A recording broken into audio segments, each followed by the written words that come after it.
Hi everybody, my name is Andy Scott. I just want to talk a little bit for a couple of minutes about an article that I'm just going to pop out on LinkedIn. And it's an article about something that is so big in so many people's lives and has so much meaning to so many people in very, very different ways. And that is hope. Now, I don't want to talk about hope in general. We need hope, we need to have hope, we need to believe there is hope. But hope is not a strategy on its own. Hope is part of something that needs to be built in order to get you somewhere. But I wanted to more concentrate just for a couple of minutes on the hope that you give people in your world if you're a leader, if you're a manager.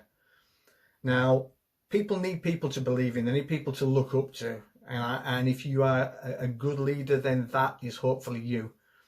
As a leader, as a manager, I've been managing people for over 37 years in multiple industries, and doing lots of different things, from retail as a manager and area manager to my own businesses to sales management. I've got quite a lot of experience, and like a lot of managers with experience under their belt, I've probably tried every kind of style known to man on this journey.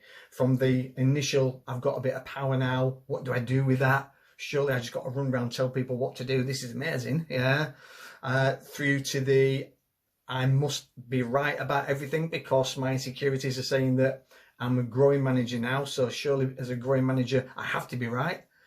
Right down to the shoot from the hip, just get this done or you're out of here. And I'm sure that through these different styles that I've tried, I've probably motivated lots of people. I've probably motivated them to hope that I get kidnapped and never appear on the face of the earth again. And I don't blame people for that. You know, nobody wants a manager that is all about them. Nobody wants a manager that is just in your face and no real interest in you, just in you getting something done. So I want to talk about the other side of my journey, which was more about discovering that if you take the people with you, if you can show a genuine interest to that individual, then you will get a lot more out of them. And then when things do get tough, and things get tough in every job, in every industry at some point, especially in sales worlds with the targets and everything else. But when things do get tough, you know, that somebody is going to be there to guide you and help you along, that you've got that hope that it's going to get better. Now, this made me think about an experiment that was carried out in the 1950s.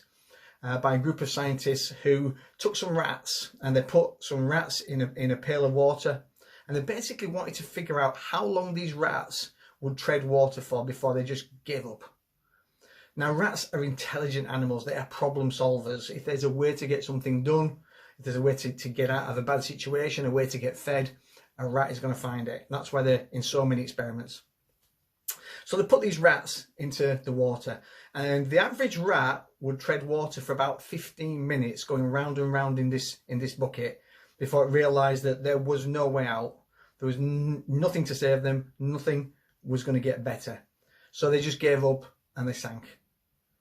They then tried a second set of experiments where they took the rats, put them in the water again, just like the first lot. But just before they sank, they took them out, they dried them off, they rested them, and then they put them back in the water again. The second time around, these rats would swim for an amazing up to 60 hours. Up to 60 hours. Now, what's the difference between the 15 minutes and the 60 hours?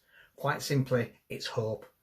These rats now hoped that if they could hang on long enough, if they could just tread water long enough in their situation, somebody would come along, rescue them, take them out of the water, comfort them, and make them feel better. And in a lot of ways, this is like you as a leader.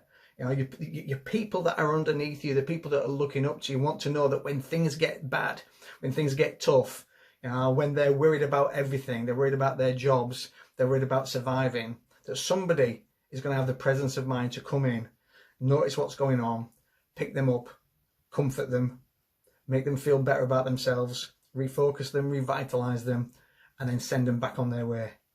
If you can do that for your people, can you imagine what your people will do for you? Just an interesting thought that I wanted to share with you.